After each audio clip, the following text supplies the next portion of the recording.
आज हम पढ़ेंगे भृत्रयी के बारे में। जो टॉपिक है हमारा भृत्रयी क्या होते हैं। तो सबसे पहले देखते हैं हम भृत्रयी का अर्थ। भृत्रयी क्या है?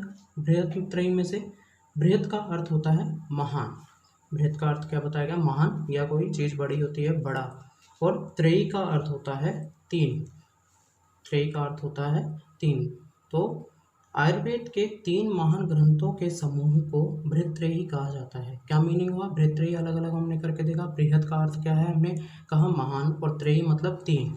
तो आयुर्वेद के 3 महान ग्रंथ जो मूल ग्रंथ बताए गए हैं उनके समूह को, उनके ग्रुप को भृत्रयी कहा जाता है। अब वो कौन कौन से ग्रंथ हैं? 3। पहली है चरक संहिता, सुश्रुत संहिता, अष्टांग हृदय, या फिर हम कंसिडर करते हैं अष्टांग संग्रह भी इसमें भृत्रयी में हम कंसिडर करते हैं। अब जब नाम लिया जाता है भृत्रयी बोला जाता है तो हम कंसिडर करेंगे ये तीनों, चरक संहिता, सुश्रुत संहिता और अष्टांग हृदय। अब हम भृत्रयी का मीनिंग देखने के बाद देखते हैं सबसे पहले हम चरक संहिता के बारे में। तो उससे भी पहले हमें पता होना चाहिए संहिता का अर्थ क्या है। संहिता किसे कहते हैं? विषय के सभी अंग, विषय के सभी अंग जिसमें समाहित हो उसको क्या कहा जाता है? संहिता बोला जाता है। जिसमें पर्टिकुलर सभी हमारे टॉपिक्स कवर हों उनको क्या बोला जाता है? संहिता बोला जाता है।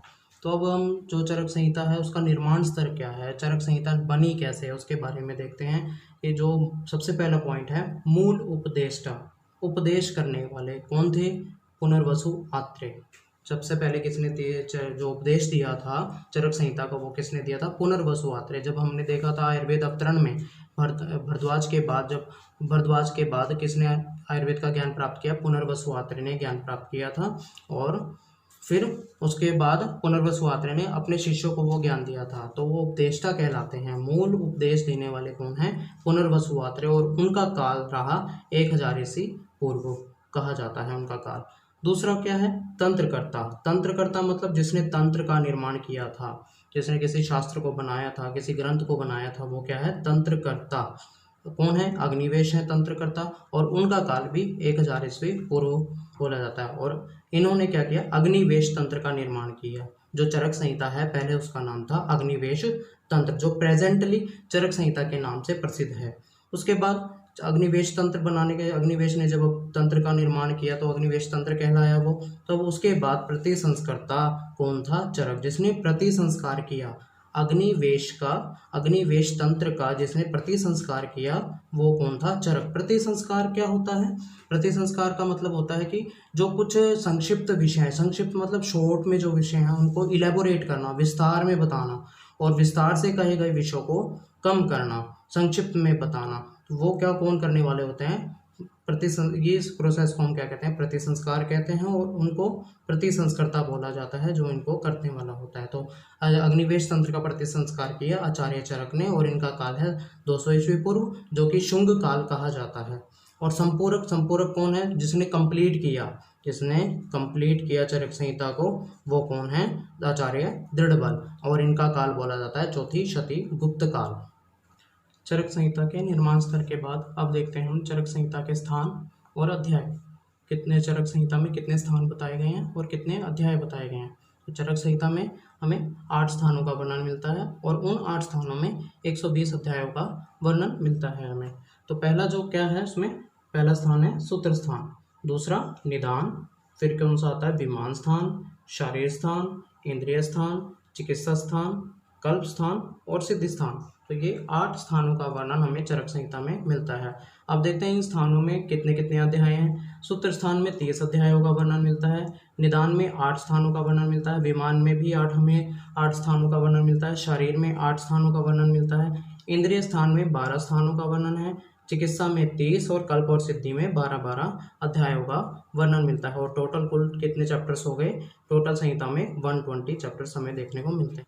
अब हम देखते हैं कि विषय कौन कौन से हैं। सूत्र स्थान किस विषयों से रिलेटेड है? मौलिक सिद्धांत से। जो हमारे आयुर्वेद के मौलिक सिद्धांत हैं, बेसिक कंसेप्ट्स हैं, सूत्र स्थान उनसे रिलेटेड बताया गया। निदान स्थान स्पेशली रोगों से रिलेटेड बताया गया, जिसमें डिजीज का हमें वर्णन मिलता है, डिस्क्रिप्शन मिलता है। विमान स्थान में प्रमाण विज्ञान, दोषों के मान, औषध के मान आदि के बारे में जो हमें ज्ञान होता है वो क्या कहलाता है? विमान स्थान कहलाता है। शारीर स्थान, शारीर स्थान में हमें एनाटॉमी के बारे में हमें वर्णन मिलता है। एनाटॉमी स्ट्रक्चर, बॉडी स्ट्रक्चर कैसा है, और उसके बारे में हमें क्षारीय स्थान में वर्णन मिलता है। और इंद्रिय स्थान में अरिष्ट विज्ञान के बारे में वर्णन मिलता है। अरिष्ट क्या होता है, जिसमें हमें पता लगे मृत्यु सूचक लक्षण। अरिष्ट का मतलब क्या होता है, मृत्यु सूचक लक्षण। जो मरने वाला व्यक्ति है वो कितने दिन में मर जाएगा, उस तरह के लक्षण हमें मिलते हैं, उनको क्या बोला गया है, अरिष्ट बोला जाता है। चिकित्सा स्थान में ट्रीटमेंट का पार्ट है, पूरा चिकित्सा से रिलेटेड है। हमें जो चिकित्सा हम ट्रीटमेंट करते हैं डिजीज के बारे में उसमें मिलता है हमें, और क्या उनका ट्रीटमेंट उसके बारे में मिलता है। कल्प स्थान में भेषज कल्पना और कुछ थोड़ा सा पार्ट शोधन चिकित्सा के बारे में इसमें बताया गया है। भेषज कल्पना क्या, मेडिसिन प्रिपरेशन के मतलब से। कल्पना मतलब कल्पनाएं तैयार करना, औषध की कल्पनाएं। भेषज औषध की कल्पनाएं बनाना, किस तरह से हम दे सकते हैं, स्वरस के रूप में, क्वाथ के रूप में। कोई पेशेंट हमारे पास आता है, उसको कैसे इजी इनटेक कर सकता है, टैबलेट देते हैं हम, सिरप देते हैं, इंजेक्शन लगाते हैं, उसी तरह औषध की विभिन्न कल्पनाएं हम आयुर्वेद में देखते हैं। और सिद्धि स्थान में हमें क्या मिलता है, संशोधन चिकित्सा। संशोधन बताया गया, पंचकर्मों को बताया गया। यहाँ पर संशोधन क्या है, हमारे पंचकर्म बताए गए हैं, उनसे हम चिकित्सा करते हैं। तो सिद्धि स्थान किससे रिलेटेड है, संशोधन चिकित्सा से बताया गया। जो पंचकर्मों के अतियोग हैं, अयोग के कारण जो हमें कॉम्प्लिकेशंस हो जाती हैं, उनके चिकित्सा के बारे में इसमें बताया गया है। और साथ में हम सूत्र स्थान को हम श्लोक स्थान भी कहते हैं। इसका दूसरा जो नाम है, सूत्र स्थान को श्लोक स्थान कहा जाता है। विमान स्थान को मान स्थान कहा जाता है। शरीर को आश्रय स्थान कहा जाता है। इंद्रिय को अरिष्ट स्थान कहा जाता है।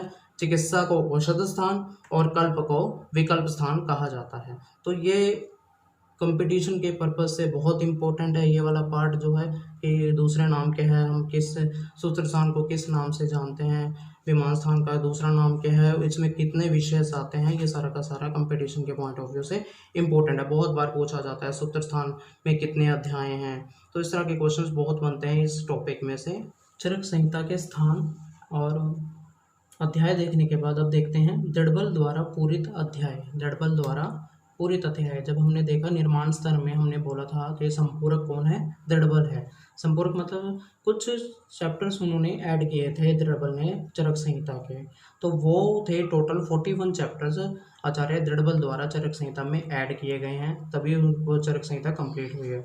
तो उसके बाद जो चैप्टर्स हैं 41 चैप्टर्स जो हैं वो कौन कौन से स्थान में हैं, 17 अध्याय तो चिकित्सा स्थान में उन्होंने ऐड किए हैं, और कल्प और सिद्धि पूरा दोनों मिलाकर उन्होंने ऐड किया है। कल्प और सिद्धि दोनों ही चरक संहिता में दृढ़बल द्वारा एडिट है। तो टोटल कितने अध्याय हो गए, 41 अध्याय उन्होंने, 41 अध्याय चरक संहिता में उन्होंने ऐड किए हैं, तभी उनको हम क्या बोलते हैं, संपूरक बोला जाता है। अब चिकित्सा स्थान में देखते हैं कि जो 1 से 8 अध्याय हैं, 1 से 8 अध्याय कौन कौन से हैं, रसायन, वाजीकरण, ज्वर, रक्तपित्त, गुल्म, प्रमेह, कुष्ठ और राजयक्षमा, और साथ में प्लस अर्श, अतिसार, विसर्प, मदात्य और द्विवर्णीय। ये टोटल कितने हैं, 13 अध्याय हैं। ये टोटल कितने हैं, 13 अध्याय हैं जो चरक ने लिखे हुए हैं, चरक में लिखे हुए हैं। उसके बाद जो इनके अलावा जितने भी 17 चैप्टर बचते हैं वो किसने ऐड किए हैं, आचार्य दृढ़बल ने चिकित्सा स्थान में ऐड किए हैं। और कल्प और सिद्धि दोनों ही स्थान दृढ़बल के द्वारा ही एडिट किए गए हैं। और कंपटीशन में ये क्वेश्चन भी बहुत बार पूछा जाता है कि दृढ़बल द्वारा कितने अध्याय पूरित किए गए हैं, और चिकित्सा स्थान में से भी चिकित्सा स्थान के कौन से अध्याय दृढ़बल ने जोड़े हैं। तो जो ये 13 अध्याय हैं, उसके अलावा जितने भी अध्याय बचते हैं वो किसने जोड़े हैं, आचार्य दृढ़बल ने। चरक संहिता के टीकाकार मतलब कमेंटेटर्स, किसने कमेंट्री की है चरक संहिता के ऊपर। और सबसे पहले हैं एक, ये सभी संस्कृत टीकाएं हैं। सबसे पहली है चरकन्यास, जिसके टीकाकार हैं भट्टार हरिचंद, और उनका काल है 6वीं शती। और दूसरा है चरक पंजिका, जिनके टीकाकार हैं स्वामी कुमार, जिन्होंने ये टीका लिखी है, और उनका काल है 7वीं शती। फिर उसके बाद आता है निरंतर पद व्याख्या, जो कि जेजट ने लिखी है, और उनका काल बताया गया 9वीं शती। परिहार वर्तिका, इनका जो टीकाकार है वो है आषाढ़ वर्मा, और इनका काल बताया गया 9वीं शती। बृहद तंत्र प्रदीप, जो कि नरदत्त ने लिखी है, और इनका काल है 10वीं शती। चरक चंद्रिका दईदास के द्वारा लिखी गई है, और इनका काल भी क्या है, 10वीं शती माना गया है। आयुर्वेद दीपिका चक्रपाणी के द्वारा लिखी गई है, और इनका काल क्या माना गया है, 11वीं शती माना गया है। जल्प कल्पतरु टीका गंगाधर राय ने लिखी है, और इनका काल क्या है, 19वीं शती है। और भी संस्कृत टीकाएं जो चरक में मिलती हैं हमें, और बेसिकली इन पे भी काफ़ी क्वेश्चन एमडी में पूछे जाते हैं। चरक न्यास टीका किसकी है, तो हमारा आंसर रहता है भट्टार हरिश्चंद्र, या उनका काल पूछा जा सकता है। भट्टार हरिश्चंद्र ने कौन सी टीका लिखी है, चरक न्यास। चक्रपाणी ने कौन सी टीका लिखी है, आयुर्वेद दीपिका, या आयुर्वेद दीपिका किसके द्वारा लिखी गई टीका है, तो हमारा आंसर रहेगा चक्रपाणी। और साथ में इनका काल भी, ये भी क्वेश्चन एमडी के प्रिपरेशन के उसमें पूछे जाते हैं। संस्कृत टीकाओं के बाद अब आती हैं हिंदी टीकाएं, जो हिंदी कमेंटेटर्स हैं तो वो कौन कौन से हैं कि श्री कृष्ण लाल, राम प्रसाद शर्मा, जयदेव विद्या अलंकार, काशीनाथ पांडे और गोरखनाथ चतुर्वेदी, ब्रह्मानंद त्रिपाठी, विद्याधर शुक्ल और रवि दत्त। ये मोस्टली हम कंसीडर करते हैं चरक संहिता पढ़ने के लिए। और इंग्लिश कमेंटेटर जो बताया गया है अविनाश चंद्र कविरत्न। तो ये थे इसमें टीकाकारों के बारे में, कमेंटेटर के बारे में बताया गया था। संस्कृत टीकाएं हैं, हिंदी टीकाएं हैं, इंग्लिश कमेंटेटर हैं। बेसिकली जो एमडी में पूछा जाता है वो संस्कृत टीकाएं पूछी जाती हैं। बुक्स में और भी काफ़ी संस्कृत टीकाओं के बारे में और भी दिया गया इंपॉर्टेंट है क्वेश्चंस। टीकाकारों के ऊपर भी काफ़ी पूछा जाता है एमडी में। और साथ में एक क्वेश्चंस और हैं कि चरक संहिता में कुल कितने श्लोक बताए गए हैं, तो 12,000 श्लोक बताए गए हैं कि चरक संहिता में है। उसका रेफरेंस मिलता है सिद्धि स्थान के लास्ट चैप्टर में मिलता है, 12th चैप्टर में। लेकिन पूरे 12,000 श्लोक हमें नहीं देखने को मिलते। जो अवेलेबल हैं वो श्लोक हैं 9295 अवेलेबल श्लोक हमें चरक संहिता में देखने को मिलते हैं। तो आज का ये टॉपिक हम यहीं ख़त्म करते हैं।